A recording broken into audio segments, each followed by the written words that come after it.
Warning: the show you are about to see has been put together by the world's safest DJ. You will laugh, maybe learn something. He will definitely say something stupid, but you are never ever in any danger. Morning, everybody. Happy Wednesday. Welcome back to the DJ show. Glad to have you guys here. I was on the fence about doing one of these, and Amy just texted me. She's like, "Are you doing a show?" And I was like, "Yeah, I just decided to do it." And it was the reason why is I dropped a lot of content this week, and I didn't want you guys to get sick of me. But I got a lot to talk about today, so I thought let's just get on here. Let's have a little session. Let's go through it. Glad to have you guys here today. Let me back up and say hello to people in the chat. People in the chat. What's up? What's up? All right, my boy Nathan is here. Sounds like you were sick last week, bro. Sorry about all that. DJ Dyna Blend. My boy from Down Under. Welcome here. Don't ever say 8 gigs are the worst. Yeah, for real. Rick Williams is here. Good to see you. Jose Miranda. You all saw the straight Nick through with this man. Yeah, he sent me a text. We like voice text each other. And all he said was like, "Hey, I'm using a clip from your video, so go fuck yourself." And so I got him back. The video I just put out, I threw one right back at him, Mr. RCF. You know what, Mark? Stick around, buddy, because you are on the right track. If you watch my latest gig log, we're gonna get into it. We're gonna get into it. I appreciate though all the comments on that gig log. I haven't done one in a while, and mostly because I just felt like there was nothing left to show or say. Saw my setup, saw dancing, we saw great entry, we saw everything. So, but with these glasses, these Ray-Ban glasses, it made it interesting to me. It's like, okay, well, let's do a little POV. So every time I did a moment, I intentionally put those glasses on and filmed it to see if I caught anything interesting. And then I put together that gig log because I thought, well, let me show you, and then we'll do like a play by play, like a side by side. I do watch other content that does that. There's a lot of content creators out there that react to things or will show a video and they'll just kind of walk through it or tell you why. So I thought I'd give it a shot, but appreciated all the thoughts and comments that you guys added to there. So it seemed to go well. So I think I will do that again. And you just let me know. Like I was thinking, I kind of covered ceremony and chatting with the officiant on that side of it. Maybe next time I'll show you conversations I have with other vendors, photographers, and with the catering staff, and then just other behind the scenes stuff. Anytime I walk up to the couple, you know what I'll do? I'll show you, I will film the conversation I have with the people that are giving speeches because I go through a whole thing with them as well. One of the comments too that you guys made that was really interesting to me was I think a lot of guys that don't do weddings are surprised by maybe how involved I was. And I will say this, I believe that that was above and beyond. I think there's a lot of DJs out there that just sit by their booth who and they are am I safe? Um they're the ones that are the main feature of this video because once I get to it, there was a part in that gig log, and if you haven't watched it, go ahead and watch it. But I do show a scene, a clip where the venue manager sort of gives me her opinion on the volume of the music. And by the way, let's just fucking get into it. All right. We'll get right to it. So instead of making you wait for the main topic, let's do the main topic now, and I'll have all my side stuff. I'll do that later. All right. Because it's fresh on my head. I got the clip was I was walking around playing my ceremony preceding music, which is generally quiet. Okay. I do a nice walk around the room, make sure it's getting all around, which it was. And then of course I got the whole, is that what you're gonna play? Yeah. It's a little loud. It pissed me off. So I'm so sick of this. As I was telling Amy, she was like, "Are you mad at the venue manager?" I'm like, "No, I'm not mad at her. She is reacting that way because of all the dumbass DJs that are out there. Let's just call it that. Let's just call it what it is. Okay. We have blown trust with vendors because I think I'm going to make a bold statement here. I think the majority of bad wedding DJs outweigh the good ones. Now, who's to blame for this? Well, I could kick back and say, look, it's this shit right here. Where is it? This fucking shit. Look at this. Oh, but it's not just us. It's every market has this. But seeing that makes me so upset. What makes me upset about that is that it will attract people because they'll be like, "Oh, I get everything I need for $500. Great!" And then some fucking Muppet shows up, plays the wrong song during the ceremony, plays late, leaves tracks all over the venue, doesn't connect. Everything goes wrong, right? Because of this. Because of this. That's right. I'm coming in hot. I'm not hiding it. I gotta move this. Sorry. I'm coming in hot. Let me move me up a little bit. I always have to do this.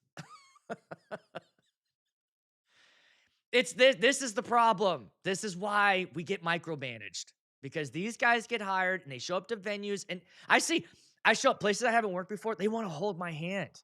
They come up to me like I'm a toddler, you know? Hey, buddy. So the door opens from the inside to the out, you know? Have you ever done one of these before?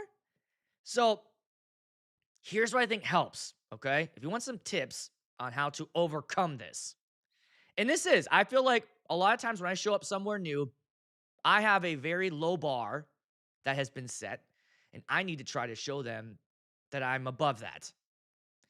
So a couple of things, your first impression is everything as you walk in. And one of the first things I do when I walk in is I just have my book bag or my backpack, my suit jacket, and my water. And I walk in and I connect immediately with the venue manager. Where are they at? Let's shake hands. And in my planning app, I ask them what their name is. So I'm prepared to come in. Hey, where's Julie? Now, right away, by doing that, I'm trying to showcase professionalism from the very beginning. Okay. Where's Julie? Oh, Julie's in the back. Great. I go over there. Julie, hey, my name's Aaron. I'm the DJ tonight. Fantastic. Shake her hand. Where are we at? Where am I setting up? Okay, we got you over here in the corner. And usually they have a table set up, even though I always tell them they don't need it. Hey, you know what? I don't require that. I bring everything myself. And like, oh, great. You want me to help you move that out? Yes.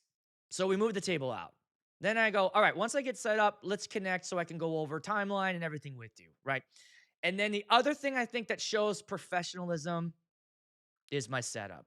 So right away, you want to create a wow factor with how you look. And once they see the booth, they see the all white speakers and everything, I always get oh, wow, okay, okay. So once you start seeing that, that's good. You're building trust. Then as you go through the timeline, as you saw, I went through the timeline, you build trust. Okay, this guy knows what he's talking about. So you do everything to fight against this. Because this fucking guy is rolling in. Look, you might be this guy and you're watching this, and that's fine.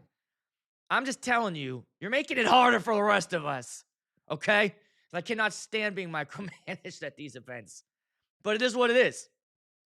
We've earned this. We've earned this. I'm trying to think. You guys tell me in the chat.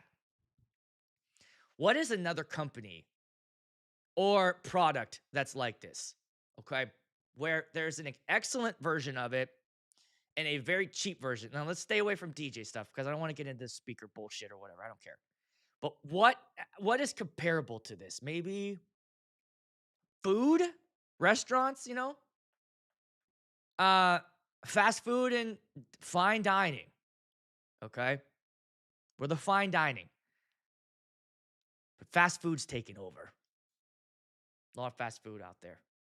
And I could tell because I'm in these groups and I see looking for a DJ under 1,000, 88 comments. Oh my God. By the yeah, and don't pay for this if you're doing this. What's the other one? Starts with a T. What's the other one that's like bark? Ketchup is a good example of that. What's the other there's Bark and there's one more. I tried it.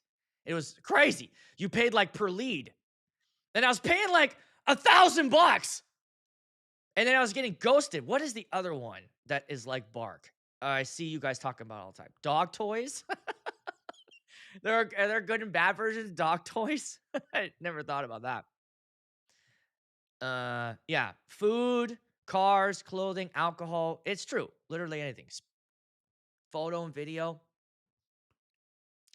I can't remember what the other one of this slingshot. That's slingshot. What is the other fucking version of Bark?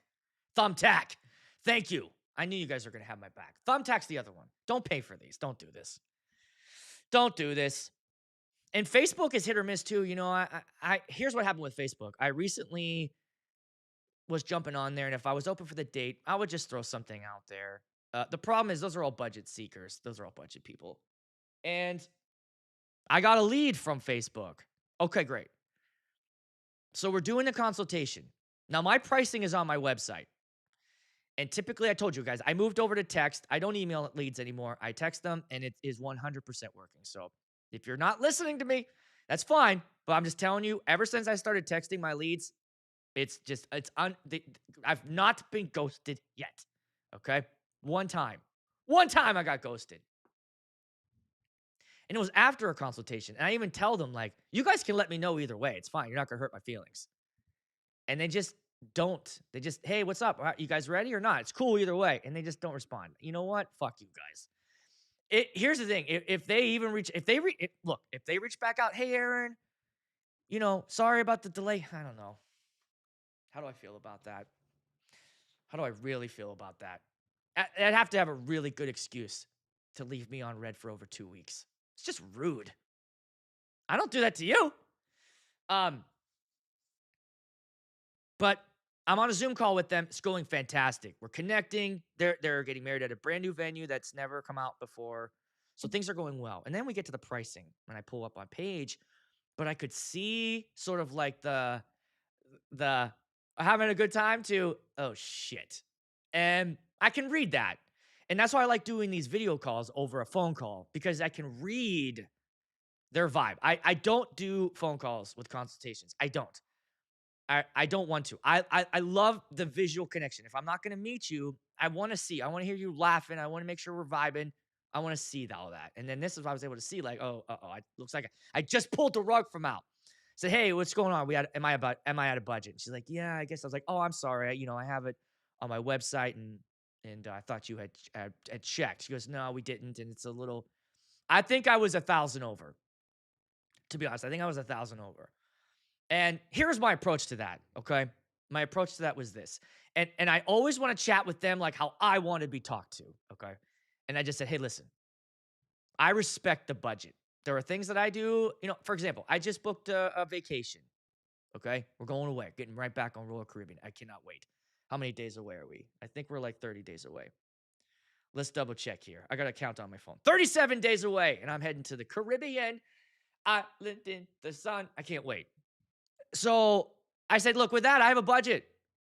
I know what I want to spend on this, what I want to spend on this and this and this. So, and I know it's give or take. So whatever you guys decide, it's totally cool. You're not going to hurt my feelings. I would rather you stay and feel good about all your decisions making than choose something. Because I think I told you guys this story where one time I booked a out of budget gig. And the first thing that the dad said when he shook my hand, he's like, so you're the guy that's costing me an arm and a leg. All right. Let's see if I get my money's worth. And what a way to set things up. However, it did end well because at the end of the night, he said, you were worth every penny, which was kind of cool. So let me hit some comments and I'll get back. So had someone post on Facebook group, I offered my service and started the conversation. The client's having 250 plus guests, 6 to 12 a.m. timing, and it happens to be a nonprofit. The budget for that's fucking crazy, bro. $350 for 6 hours. What in the hell? And you know what? I think it's cool because somebody made a comment on my gig log. They said, I'm going to share this video with my friend who just wants to play a playlist. And I think that the more that we can sort of showcase in content, and not just me, but you guys put this out there too, showing what we're doing beyond the mixing board. I think we're gonna elevate,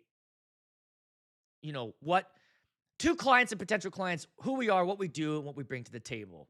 It almost has to be an education. Watch what I do, watch my mic work, all this stuff. So, anyways, we're going through the conversation, and I just let them know it's fine. We left with in good spirits. She emailed me the next day with a couple extra questions. I emailed her back. She booked. And the thing that she said, let me read what she said because I thought it was really interesting. What she said, and this is how, guys, this is how you book people out of your that you're out of their budget. She said, "Here we go. Awesome. Thanks for answering my questions. We think that you would bring quality music and life to our party and that you will make a great MC. We are so glad we came across your name before booking with the DJ that didn't excite us. We would love to move forward and book your DJ service for June 12th, 2027. We're so glad came across your name before booking with a DJ that didn't excite us." That might be it right there. I think that's it right there.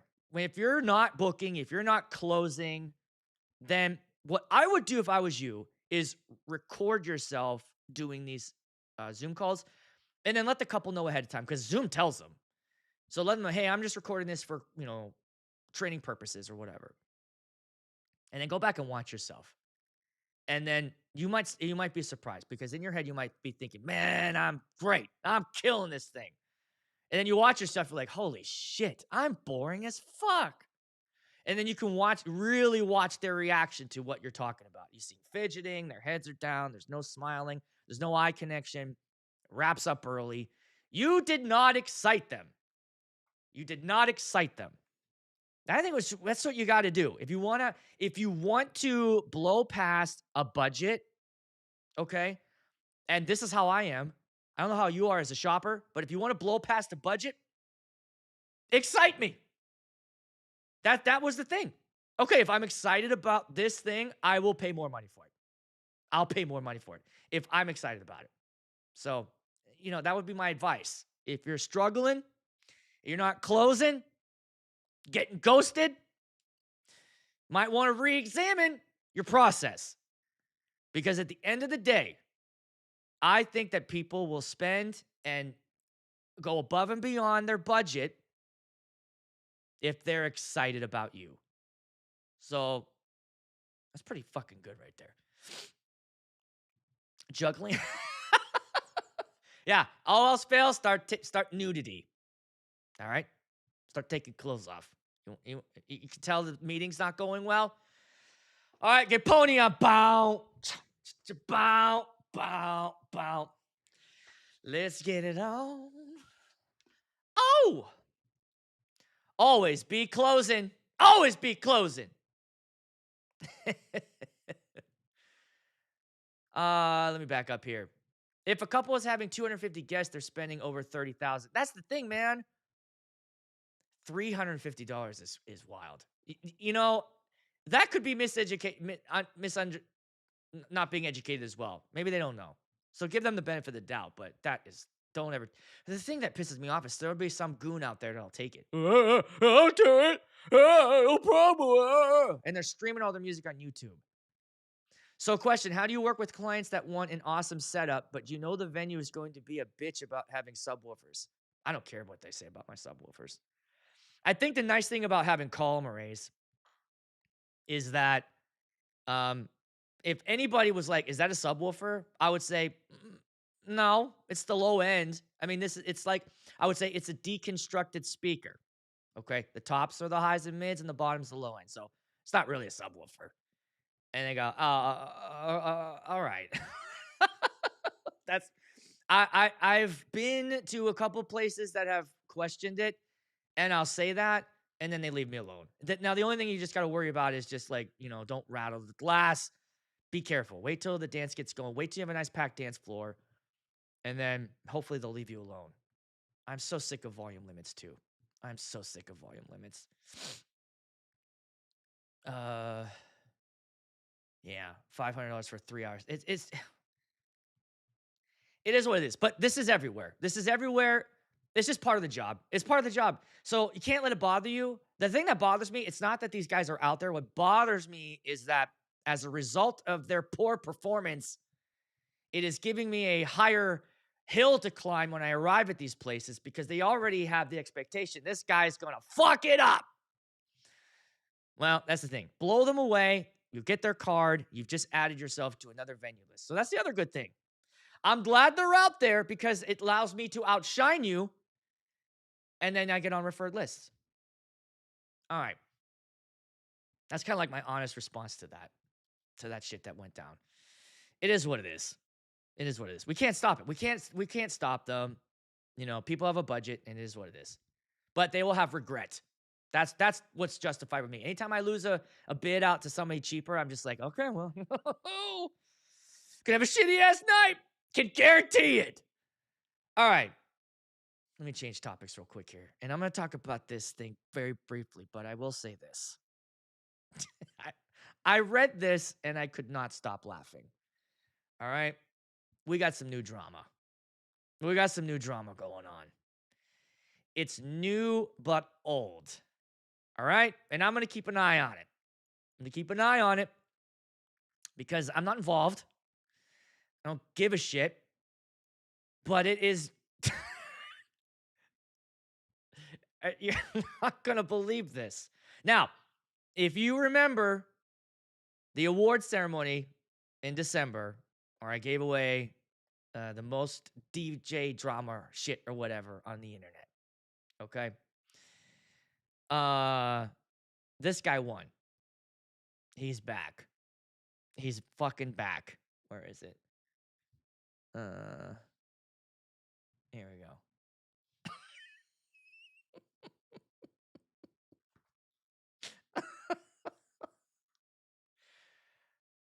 Is there any update on refunds for those who paid for the 2025 Harvest of Sound Boston event that didn't happen? Now, I'll bring you up to speed on this.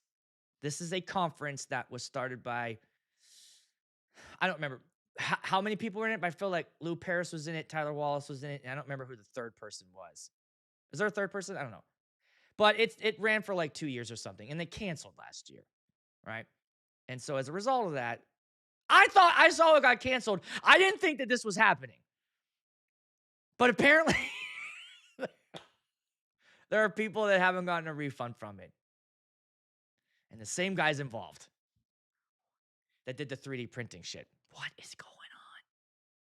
What's going on with this guy in refunds? But what made me laugh was not only that this shit is back, and by the way, I've got my eye on it. We're going to follow along and see how it goes, okay? But the excuse given why refunds weren't given kind of was, again, a little suspicious, right? This is the thing was Square limits how many refunds can be given at a time.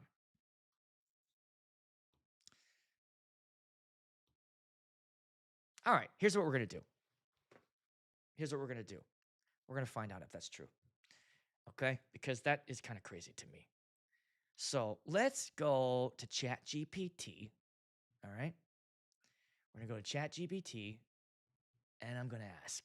Okay, my question is, does Square, we're not going to stay here long, but this is just funny to me. Does Square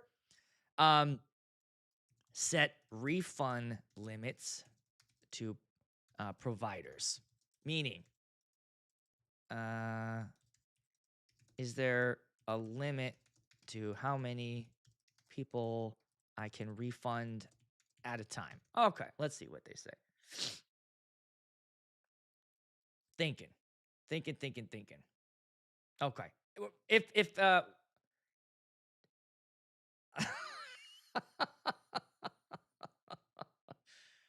oh shit. Okay.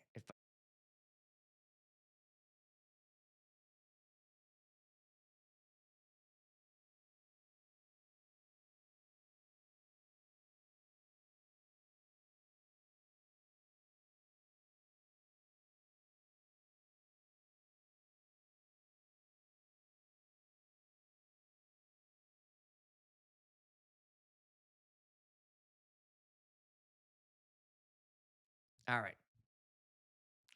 Okay. Well, we'll keep an eye on it. That shit's just cracking me up.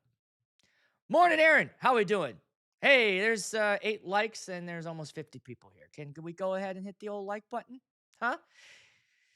You motherfuckers. Also, hey, quick little tip, little content creator tip. Please, please, please. I've watched a couple of videos lately, and the content and the person making the video is doing this, and it drives me crazy. I've mentioned this several times.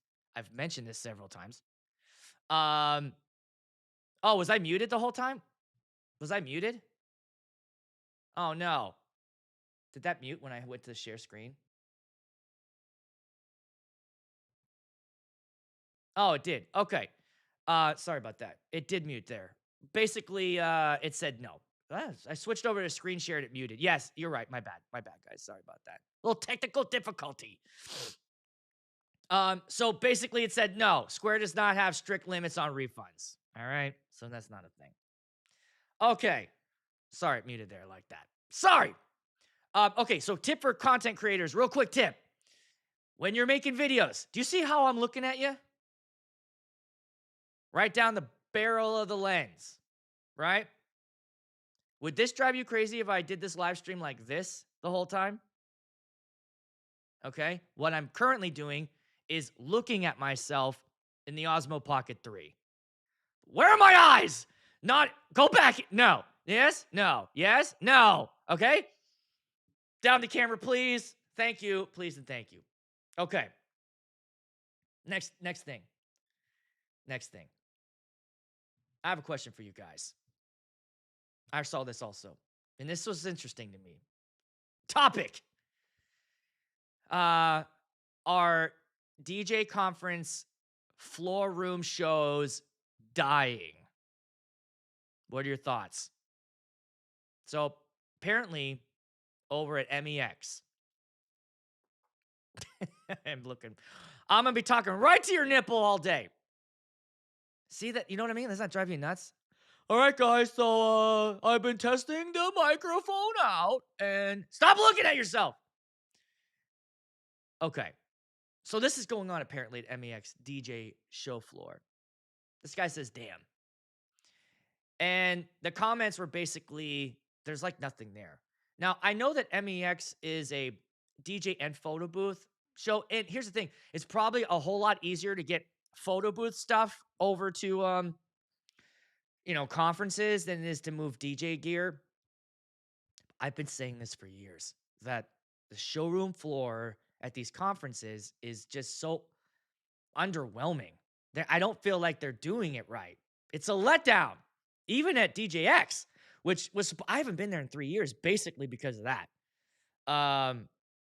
But here's the thing. I think that companies are saying it's not worth it to show up. It's so expensive for them to get floor room space. Like they charge like 50 grand or something. It's an unbelievable cost. And then you got to ship and bring all your stuff out there. But I know like half the draw of going to these shows is the floor room show, like looking at stuff, especially stuff that just came out. Like I'm sure that those of you guys haven't seen the Rain System 1 want to take a peek at it. The new speakers that come out, you want to listen to them, you want to see them, but they're not bringing them out. They're not bringing them out.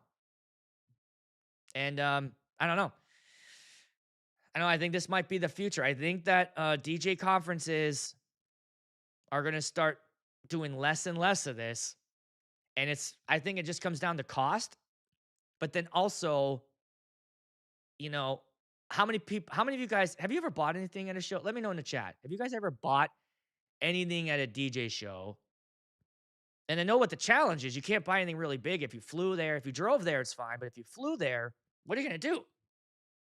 You can't get it back. That is the challenge even for me. I could see something I like and I go, how am I going to get this on the airplane again? So I think that is the big challenge. And then if not, then the company that was there, they're selling it to you for a discount. And then they got to eat the shipping because now you can't take it home. That's the thing. That's what I'm saying. Yeah. It's just so much money. So what do we do? How do we fix this? Because I don't want this to go away. I don't want the DJ floor room to go away. I like, it's part of the fun, right? Doing that lap, checking shit out, It's part of the fun of going.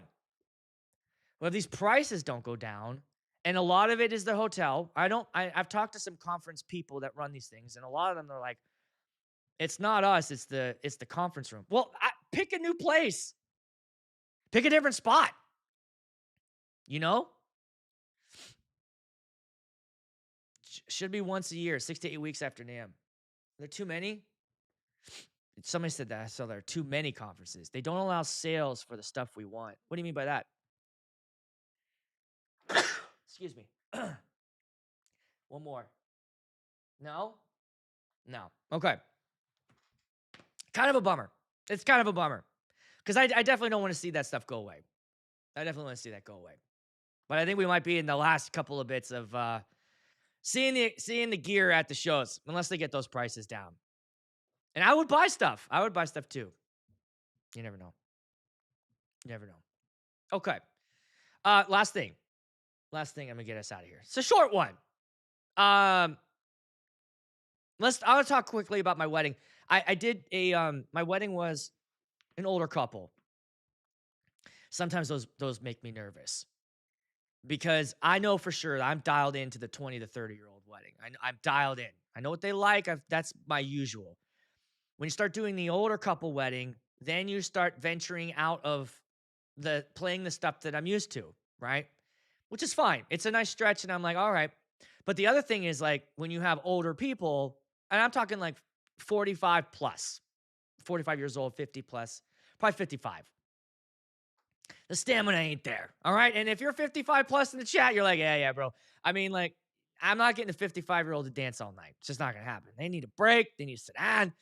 So those are the things that were worried about me. I was looking out. I saw a lot of older looking people. But then there was a good chunk of younger people because their kids were young.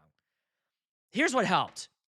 I said to them, fill up a Spotify list and put in as many as you want. Load it up. She did. And when I got it, I was going through it. I'm like, oh, I know all this. This is great. So I'm going to say something controversial here. If you're still here, and I appreciate you being here. All right, 57. Hey, 57 here, 19 likes. We got to get that up to 30. Let's go, motherfuckers. Please get that like up to 30. Come on. I'm here on a Wednesday. I'm doing this for you, okay? You know what I could be doing right now? Having a nice big breakfast, going out, shoveling fucking snow because it's snowing right now again. God damn it. Can't wait to get out of here. Please hit the like button. Come on. Take care of your boy here, all right? Here's the controversial thing I'm going to say. I'm going to tell you the truth. I went through her list, probably about 200 songs. I started pulling out the stuff I knew worked in Virtual DJ and loading it into the request list. So when I'm working on a couple, I make a request list and I just kind of go through their stuff and I pick out the stuff I know works and then stuff I'm willing to take a risk on. Okay. Stuff I want to take a risk on, I'll personally ask them, hey, what's the deal with this song? I don't know it. What is it? 9 times out of 10, they're like, oh, we just threw it in there. Don't worry about it. It's fine. But sometimes they're like, yeah. That's like our song that we sang to our kids growing up. Perfect. So I know it will work. Got it. Star it. Done. Right? I'm going through her list and I loaded them all in. And then when I looked at how many there were and how long it was, I had about 3.5 hours worth of music in there. Okay. So then I did the thing. I started going through it and I started organizing it. I put it in danceable order. I put it in the mood, the vibe, what I was thinking, tried and true mixes, songs that work together, songs that never tried blending together, da. And I was working through. I did a little bit of disco, then we went to 80s, then I would take some to 90s, then 2010, so that their kids would bop a little bit. We're going all through. It. By the time I was done, I had about a 3.5 hour long set list kind of built. Okay. Here's where you guys might be like, what the fuck, Aaron? Pretty much, guys, I ripped through it. And it worked. Why? Okay. Is that going to work all the time? No, it won't work all the time. Why did it work? I think at this point, we kind of know how this works, how dances work, how a vibe can work. And I knew that because I had every song in my list was pretty much off her list, I threw a couple of surprises in for me. For example, I'll see an artist. Like she had the Jonas Brothers in there. I was like, great. But the Jonas Brothers song she picked wasn't a dance song. So I picked one I know that works. And I just swapped it out. Then I threw a couple of surprises in there. Okay. It worked. Now, look, what am I saying? Look, it's fine. I'm just telling you, I'm reporting back. Okay. Now, my mindset is not of this. My mindset is not of, oh, great, this is what I'm gonna do every time. No, I'm just saying if you do have a list that's really long, feel free to play with it, to put it together, to use your knowledge, to build some quality sets and take them on a space that you feel like, hey, I think this will be fun. That was my mentality. And as I was going through it, it wasn't to make my job easier, which it was a little bit, but it wasn't just for that. It was like, hey, am I dialed in? Do I understand this? And the answer was yeah. So, have you guys ever done this before? Have you had success with it? Are you mad at me? Did I cancel myself? Did I discredit myself? Did I lose all my credibility as an open format DJ? That's fine. All right, I'm not always going to do this. And I will tell you, I've done this before and it has bombed horrifically, right? I was dead wrong. In this case, I was right. I play to mostly older people, but out here in California, our playlists are a little bit different than what you. Yeah, that's what's interesting to me. I'd love to hear that. I'd love to see. See, I think that would be a fun thing to do at a conference is to have somebody on the East Coast, the West Coast, the Midwest, South, Canada. Let's all bring in our most played. Like I would say, organize your Serato, virtual, whatever you're using, organize it in your plays, and let's give me your top 30, okay? And let's go through and figure out what songs work and what don't in your area. That would be really interesting to me to kind of to see that. And it could be helpful because we get, ideas and then just kind of see what's going on in the other parts of the country. But I don't know. I told my friend this because he had a really long list too. I'm like, well, just take some time during the week. And this is what I did. It wasn't day up and just try to build a vibe out of it. I did and it worked. It was really fun. And then I felt like a little bit more free, to be honest, to sort of mix. So I wasn't so worried about what song was next. I was more thinking about how to creatively mix, which was interesting because that's where my brain went instead of just, beat match echo out, beat match echo out, beat match echo out. I try to do some more interesting things mixing wise, and I had a little bit more freedom because the song selections were working. Because that's the number one thing, right? Number one thing is song selection, then how you mix it, right? But if you're dialed in and you're kind of like, man, my song choices are kind of picked ahead of time and I know what I'm doing and it's working. That's the big thing. Is it working?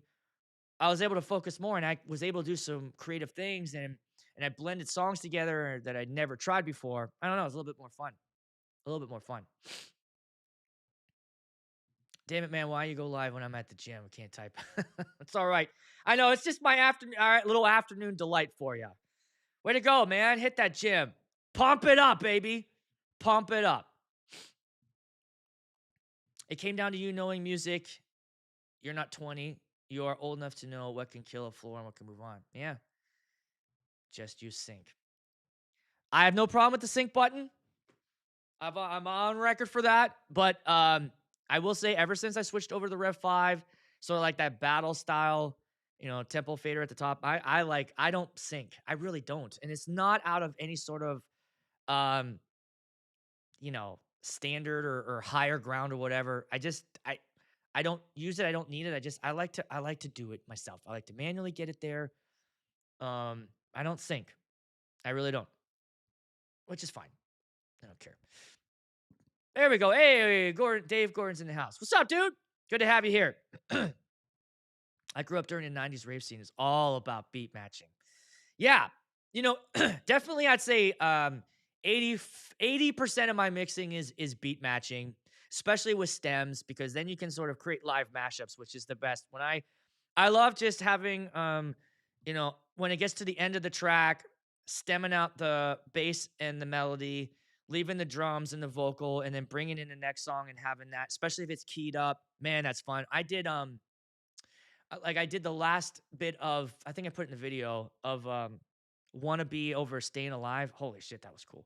Cuz when you're doing stuff like that, I always put my head up like, you guys, do you hear that? And you sort of see like, wait, what's this? What's this? And then when it switches over, like, oh shit, how do we get here? It's kind of fun. Definitely kind of fun. Definitely fun. All right. All right.